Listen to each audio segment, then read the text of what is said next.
Welcome to ILTV's Israel Daily. I'm Lauren Izo, and coming up in this edition, there are just 3 days until Israel enters lockdown. We'll catch you up on all the new restrictions. The Washington Wizards' latest recruit makes Israel proud with a three-pointer in his debut match. And Jerusalem's resident Santa has a special message during this unique Christmas holiday.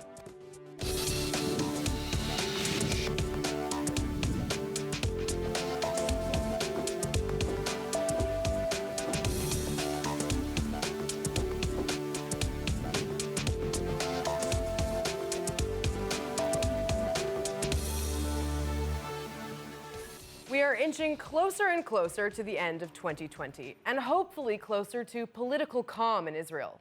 After 3 elections in 2 years ending in deadlock, Israel is heading to another vote in late March. And the latest predictions might surprise you. Right now, Prime Minister Netanyahu's Likud has 36 seats. According to a new poll, if the election was held today, Likud would get 25 seats, just a short lead over Gideon Sa'ar's New Hope Party, which would get 22. Yair Lapid's Yesh Atid, Yamina, and the ultra-Orthodox follow with 15 seats, and the Arab Joint List at 11.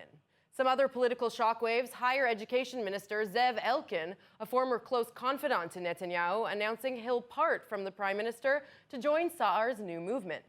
And perhaps less surprising, the Yamina Party's Naftali Bennett saying he'll run for Prime Minister as a right-wing alternative to the embattled Prime Minister.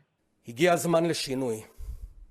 נתניהו עטור זכויות, אבל ברגע האמת, בזמן שהיינו צריכים אותו יותר מכל, הוא פשוט לא היה.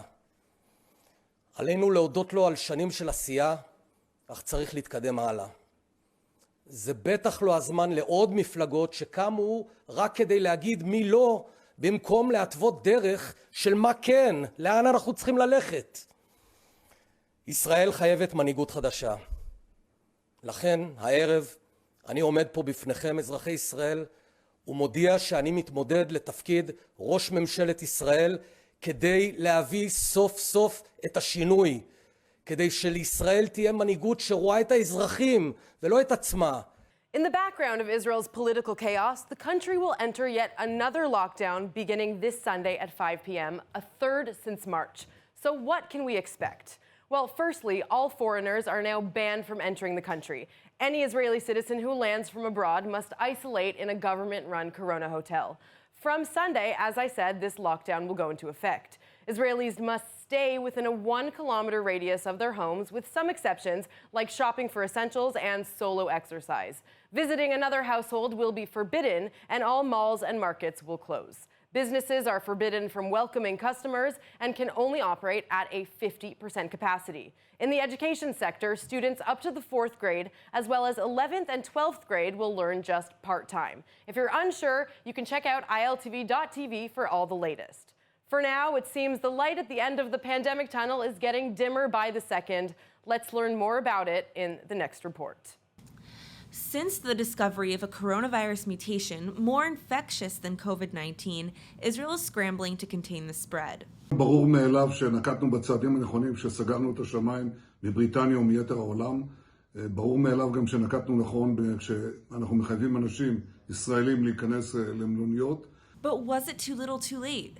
Infection rates continue to rise, and no one knows for sure if the vaccines approved for COVID-19 will be effective. החדשות הטובות הן לפחות על סמך הערכות של החברות שמספקות לנו חיסונים, שהחיסונים הללו בסבירות גבוהה, אבל לא מוחלטת, מטפלים בנגיף. את זה נדע רק בעוד כמה ימים.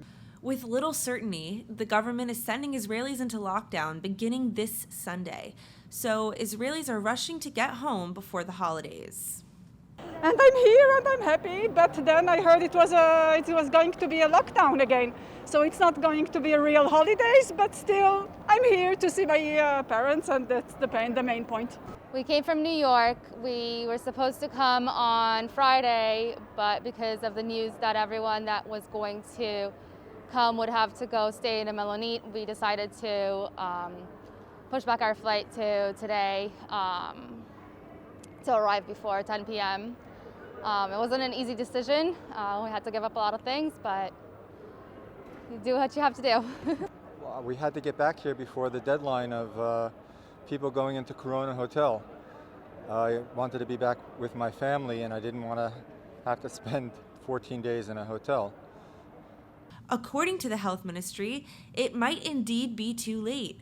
4 cases of the new UK mutation have already been discovered in the country. And to make things worse, a 3rd mutation has now been discovered in South Africa. Here are the latest numbers. On Wednesday, Israel's health ministry recorded 3,805 new cases. There are 153 in critical condition, including 117 on ventilators. Israel has lost 3,150 people to the virus. But regardless, Israel's vaccination campaign is not slowing down. In fact, the country is set to be among the first to vaccinate its general population against COVID-19. Maybe even by Passover 2021. The health ministry is also ramping up its mask-wearing campaign with a series of cheeky ads starring Israeli celebs. If this doesn't make you want to wear a mask, we don't know what will. Chana Rifkin, ILTV.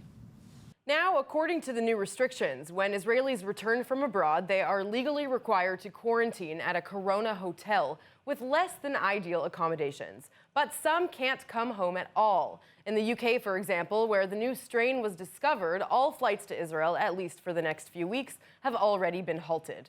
This next story hits kind of close to home. My cousin and her husband are among those Israelis who cannot leave after what they thought would be a quick visit to the UK. In fact, they have no idea when they'll be able to come home. Let's talk to Netta and Rob Geis-Pinfold, who are currently joining us from Nottingham. Hey guys, thank you for joining us. Hi. Okay, so firstly, when did you arrive in the UK? When were you planning to return? And what has happened since the new restrictions were announced? So we actually flew into the UK last Saturday, which was the 19th. At the time when we flew in, there was a whole discussion a few days before about the government changing its regulations. We were very relieved because the government said, actually, we're not going to change any regulations. Go ahead as planned. We will relax the social distancing rules for Christmas so you can spend time with your families. When we were on the flight, by the time we landed, the government had actually U-turned and then subsequently changed the rules, basically saying that everything we said before is cancelled. So don't meet your families, stay at home. All of London is basically under a de facto lockdown. So we had to basically get a COVID test, flee London before the rules came into place. And now we're currently in Nottingham, just in the North Midlands of the UK. And today, in fact, we received the news that our flight back on the 2nd of January has now been cancelled, and there are no compensatory flights until the 10th of January. So we're currently pondering what to do. And Netta, this must be especially hard for you as your entire immediate family is in Israel. How are you dealing with this? They can survive without me for a couple of weeks. Obviously, we miss them. And we're looking forward to seeing them again. To be honest, our main concern is the cats. Since we have cat sitters back at home, and when we come back, now the Israeli government has declared that we have to go into a Corona hotel. So that's going to be a bit of an issue. So that's one thing on our mind. We don't know how we'll sort that out. But we're taking it day by day and hoping for the best. Things have been changing so rapidly. So it's just been impossible to plan. And speaking of those Corona hotels, if you are able to return, will you actually go and stay in one of the hotels, or do you prefer to stay in the UK a little bit longer? So obviously, if that's what the policy is, then that's what we're going to have to do. We don't really have a choice. And I do see the logic in quarantining everyone coming back from abroad to try to stop the spread of this new virus strain. However, we really, really hope to avoid it. We're hoping that by the time we get back, things have calmed down a bit. It does seem like this is another strain of the same virus, but who knows, really? We'll do what we have to do. Yeah, and we're hearing a lot of horror stories about the hotels, to be honest. The hotels themselves are nice, but obviously because it was all done at the last minute, I'm hearing from people that are there at the moment that basically they have no Wi-Fi, no coffee, no tea, no drinks. They're not allowed outside of their rooms, and the meals are delivered at sporadic times. It is basically army rations. So if possible, we're looking to avoid that. Right, I'm sure being in the UK during Christmas usually is really exciting, but this year Christmas has virtually been canceled, as you said. Are you able to see anyone while you're there? What is the general atmosphere among people around where you are? So the original regulations were that we'd have 5 days for households to gather. So basically the rules would be relaxed. That's been now changed to 1 day for most of the UK and cancelled entirely in London and the Southeast. So like you say, Lauren, basically it feels like Christmas is sort of not really happening this year. There's been a lot of discussion, I think, in a lot of households, including my own, to basically postpone Christmas and have a sort of Christmas 2 in the Easter and Passover holidays in April, and I hope that by then enough people will have been vaccinated that we can get this thing under control and have something like a normal Christmas, albeit at a different date. All right, I really hope to see you guys back in Israel soon. Thank you so much and best of luck. Thank you. Thanks so much, Lauren. Us too. Moving now to the U.S., there is less than a month until Joe Biden's new administration will take over the White House. Germany is pushing the new administration to re-enter the 2015 Iran nuclear deal brokered by former President Obama, or at least something similar. According to Israel's ambassador to Germany, the country's foreign minister says he is already in contact with new administration officials who seem keen to recreate it and even redirect it into a larger security agreement for the entire region. The 2015 deal, known formally as the Joint Comprehensive Plan of Action, included relief from sanctions in return for curbing its nuclear program. Donald Trump famously exited the deal back in 2018. And another deal in the making. Simon Cowell will be a judge on the next season of the Israeli X Factor, which will film in the coming months and is expected to air sometime in 2021. According to Israel's Reshet Channel 13, this will be the first time Cowell is judging a singing competition anywhere other than the US or UK, adding that this is a huge achievement for Israeli television. As part of the special season, Cowell will help select Israeli judges who will then join him to judge the other contestants. In a statement, Cowell said he can barely wait to see what the Israelis have to offer. Okay, Israel's star basketball player Denny Avdija finally made his NBA debut after being drafted to the Washington Wizards. While the Wizards lost against the 76ers in that game, the 19-year-old Israeli was included in Washington's starting lineup and made his first shot attempt, nailing a three-pointer at the 7-minute mark of the first quarter of the game. How exciting. He says he's happy he has his country behind him. I'm going to be patient. It's only the first game, and of course, throughout the season, we're going to get better, and hopefully we can win games, and maybe sometimes I'll take more shots. Yeah, it's fun to play when you have a whole country on your back, and hopefully we're going to grind together, and I'm going to make them proud. Okay, let's speak to Yoav Borowitz, a sports journalist at Israel's Kan News channel and the head of the sports department there. He was up very late last night to get a glimpse of this game. Yoav, thank you for joining me. Hi, Lauren. How are you? So even though the Wizards lost, what do you have to say about Denny's overall performance? I think Denny's performance was solid. It wasn't a great game, but it was definitely not a lousy game. I think he was pretty good. He shot in 100% from the field, which is amazing, but he just took two shots for the three-pointer, and he made both of them. He was 1 out of 2 from the free throw line. He had 4 rebounds and 1 assist. He started, and I think what was really nice was to see that he wasn't dazzled. You know, he was quite comfortable with the game, and he passed well, and I think he played with a lot of maturity. He didn't make almost any mistakes, and I think overall, for a first time, it was pretty nice. As an Israeli sports fan, how does it make you feel to see one of your own on one of the most important basketball courts in the entire world? It's really something special. You know, I've been an NBA fan for almost 40 years now, and I love the NBA, and like me, many Israelis just love this league. And to see one of our own start in a team in the NBA, and being a young prospect, a young talented player, Denny will only be 20 next week. So he's very, very young, and already he's respected. He gets to start, and I think his potential is quite vast. Obviously, he will have to improve some aspects of his game, but I think overall, we didn't really raise a more talented basketball player here in Israel for in the last 20, 30, maybe 40 years. He's a very, very special kid, and this is why the expectations from him are also quite significant. It might be a bit early to say, but I'm curious what you think is in Denny's future. Do you think he'll maybe surpass Omri Caspi as Israel's basketball hero? For sure. I think he's more talented than Omri Caspi, and I foresee a better NBA career for Avdija than for Caspi. I think Caspi was decent, He played in the league for 10 years, but he never made the playoffs. He was never even close to being a star.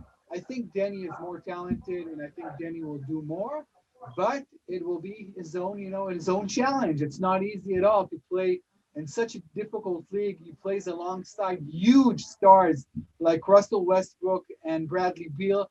And I think it's hard on the one hand, but it also, he can learn so much from them on the other hand. And I think Denny is just a great, great kid. He has a lot of charisma.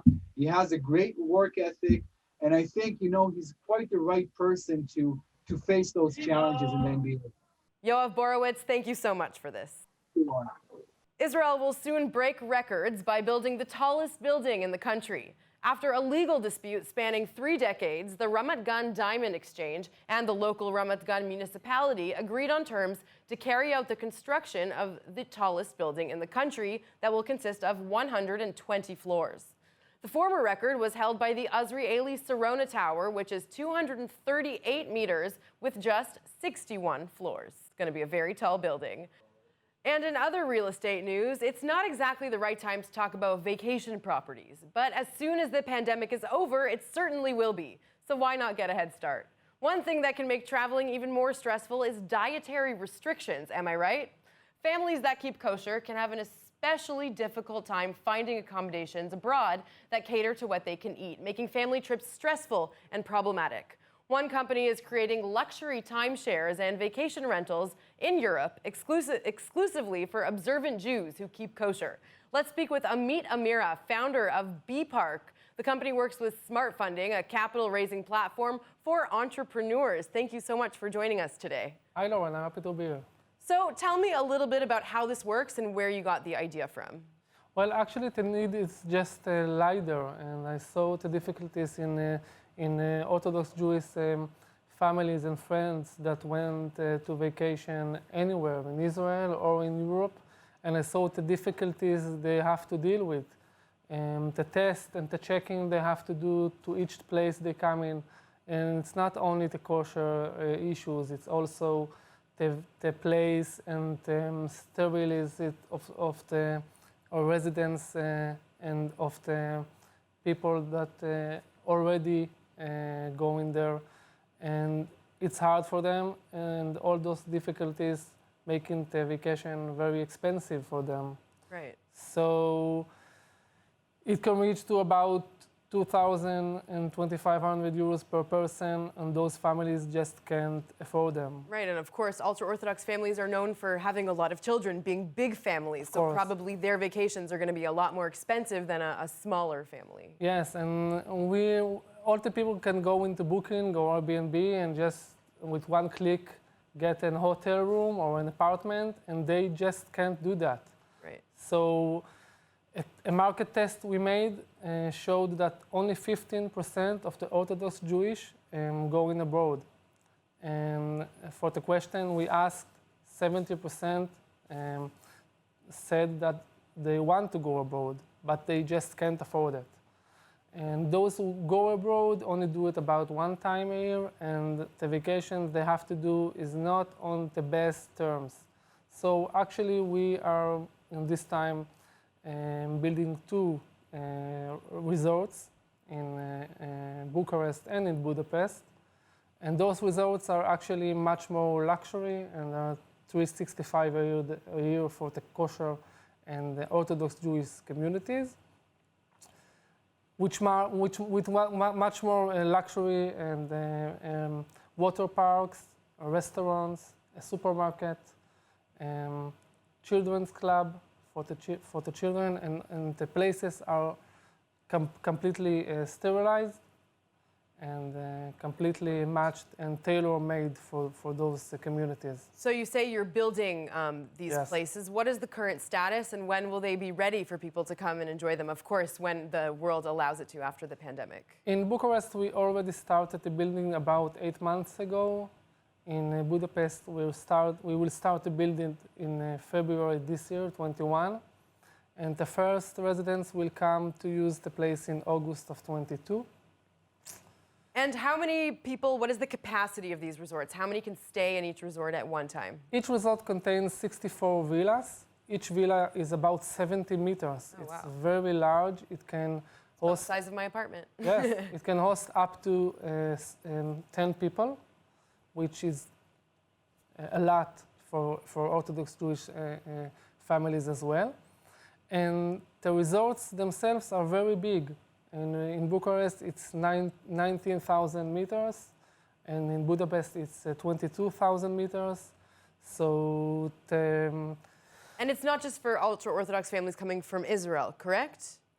it's especially for them, Mainly but for them. we'll also be selling those vacation weeks for the Orthodox Jews in Belgium and in Britain. So like you said, it should open up a lot of travel opportunities for the ultra-Orthodox community. And if our viewers want to get involved, they want to invest, how can they do that? Well, actually, we got in touch with Smart Funding, and we're raising capital to fulfill the building and continue the building until we go on marketing. The marketing itself will only start after the coronavirus will end in maybe April this safe year. to do so. And we don't want to wait with the building, so we're raising money from investors. Well, thank you so much, and really best of luck with this interesting project. I mean, thank you so much. Really appreciate it. Thank you. Today is Christmas Eve. Although the holiday might look different this year, holiday spirit is all over the country. The Prime Minister even released a special Christmas greeting. I wish Israel's many Christian friends around the world a very Merry Christmas. On behalf of the people of Israel, I thank each and every one of you for your prayers and for your support. And last but not least, Issa Kassisieh, Jerusalem's resident Santa Claus, spoke to Ynet earlier today and explained why Christmas is especially important this year. The children are in stress. They are in stress, but I try to do as much I can. Either if I walk around Jerusalem, I ride the camel. Last 2 days ago, I ride my camel around and I try to bring joy to Jerusalem and to the Holy Land. Merry Christmas to everybody, and I wish everybody health and ho ho Holy Land! Ho ho ho! And on that note, let's take a look at the weather forecast. While it won't be a white Christmas, tonight we'll feel a slight drop with showers and lows of 48 degrees Fahrenheit or 10 degrees Celsius. And over the weekend, better weather is expected to head our way with clear skies and highs of around 70 degrees Fahrenheit or 21 degrees Celsius. Okay, and just before we go, let's take a look at what's going viral in Israel.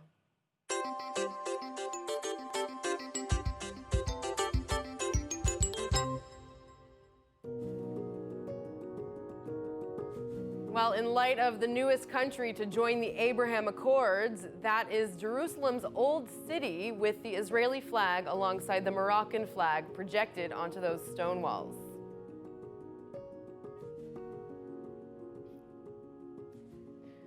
All right, that's it for today's news. Today's exchange rate is 3.22 shekels to the American dollar and 2.5 shekels to the Canadian dollar. For more news from ILTV, please like ILTV on Facebook, follow us on Instagram, and subscribe to our YouTube channel. For more news, visit the new and improved ILTV website at iltv.tv. And don't forget to subscribe to our newsletter for the latest updates. I'm Lauren Izzo. Thanks for watching.